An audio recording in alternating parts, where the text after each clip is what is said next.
Hey y'all. So I intended to record this video earlier in the day. Today was my mom's memorial service, and it was honestly, it was okay. Um, we did it via Zoom, so we were able to have 300 total people, total links on the stream, and it was completely packed. And most streams had more than one person there. So it was probably somewhere between 700 or 800 people that were at my mom's memorial service. So that made me feel good, just being reminded how much she was loved and how much people care about her. So I actually did have to put on clothes today. It just so happens that I am I went out, like, this is the end of the night, and I spent some time with some friends after everything was over. And I came in and immediately got ready for bed and forgot that I was going to record the video until I'd already washed up. Um, so I apologize again for my appearance. Like I said, I will eventually care how I look. But um, the memorial service was really, really nice. Everything went well. Um, I I felt a little, obviously, sad, but I didn't actually feel like crying until the slideshow. So my sister did a slideshow. She's a photographer, and she did a beautiful slideshow. And the she played it, or they played it before the program started, and then after the program finished, they played it again. So I was running late as usual. I get it from my mama. Anyway, I was running late. I got there at 2:20 and the program started at 2:30. So I went ahead, and when I got there, got my seat. It was me and my two sisters, our grandfather, his wife, and then her daughter. So there was six of us on our stream, and the so I caught like the last few pictures in the slideshow before the program started. And so then once the program started, or at the end of the program, I got to see the whole slideshow. And it was really nice. That's when I cried. Um, just remembering who my mom was, and her personality, and the experiences that we'd had together, the trips that we'd taken, just remembering her, and then seeing her with my dad and realizing that both of them have passed, like I knew it obviously, but seeing them in pictures together and realizing that, how sometimes you look back at old photographs and you're like, oh my gosh, that person, has passed already, or that person died, or, whatever, whatever. And seeing both my parents in a picture and realizing that those were the people that had passed. It just it was an emotional moment in the day. But then after that, we had dinner, and then I left and went to go hang out, spend some time with friends, and spend time with them. And I know you guys may wonder, like, why didn't I spend time with spend time with my sisters? So, like I said, it was six of us there, me and my two sisters, my grandfather, his wife, and her daughter. And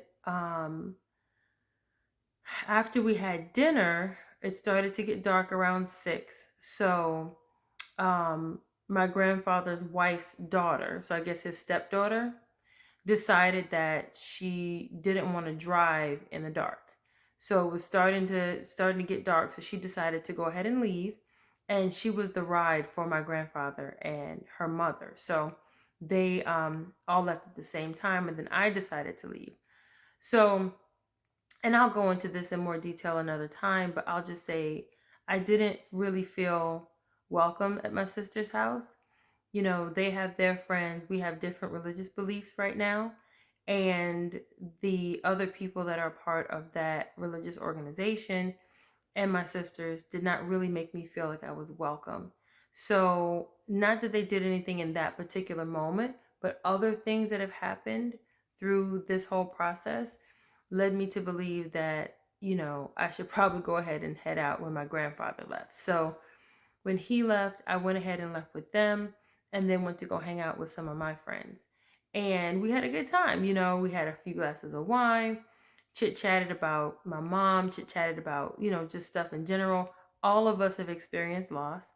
Um, my my friend, the house that we went to, she lost her nephew, and he was really like a son to her. And so it was devastating for her and the family.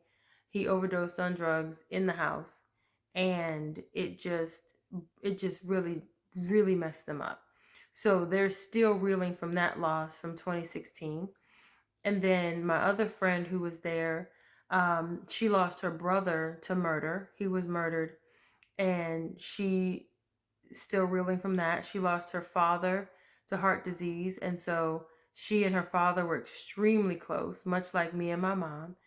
And so it was just good to have people that had experienced it. Excuse me. People who had experienced loss like that talk about it, us get it out, and then us have a few laughs and some good times. So I have a positive view of the day. And even talking to them about how, I don't feel an empty space where my mom, it's not like there's an empty space where my mom used to be. I feel like she's still there. It was good to hear that, my friend who lost her father, who was extremely close to him, also felt like she didn't feel a hole where he was. Like, you do have the grief and so on, but it wasn't like there's this hole where they used to be that just causes like this extreme emotion. So, she mentioned having a special relationship with her dad, like I have a special relationship with my mom, and that made me feel a little less crazy, I guess. Y'all let me know if that's something that you've experienced, whether you do feel the hole or you don't. Just, I'm just curious to know. I apologize if my face is ashy. Like I said, I just washed up. But anyhow, the other thing though was, after having a chance to chit chat with them and talk about stuff, just, not feeling alone in my feelings or not feeling alone in the grief, and just knowing that other people have experienced it and they've come out on the other side, that life does go on, that I can, you know, get through this and heal. So I really appreciated, having the time to like chit chat about the serious stuff. And then, like I said, have a couple glasses of wine and laugh about the other stuff, hearing them talk about their memories of my mom, all positive, and it was good. It was, it was a positive day, yeah, it was the day that we said, you know and I'm sorry I'm saying so much, but it was the day that we kind of said, goodbye to my mom, I guess. But I still feel like she's a part of me. I still feel like she's in here. She's with me. So I don't have to be like concerned about where she is physically, because she's in here. And hearing that, my friend also feels the same way about her dad, like I said, made me feel a little bit less crazy. So it was a good day. It was a very, very good day. And I'm really thankful for it. I'm really thankful for it. Like I said, um, I'll give y'all some more details about how my religious beliefs and my ideas are different than my sister's and why that's such a big deal. But for now, I just want to keep it positive because it was a good day. Of course, there were tears as expected, but for the most part, I'm I'm I'm glad for how the day went. I'm just glad for how the day went. So anyway, that was today, November 6th. And I'll be heading back to Colorado um Monday. So today is Saturday, November 6th, 2021, and I'll be heading back to Colorado early Monday morning. So for the most part, tomorrow's my last day here. So I'm gonna be, packing and getting myself together to get out of here. I'm not gonna post all of that. Most likely I'm not going to send any or post anything like that about that. But we'll see how things are when I get back to Denver. So, but anyway, for now, y'all have a wonderful night, and I will see you soon, or I'll talk to you soon. Bye.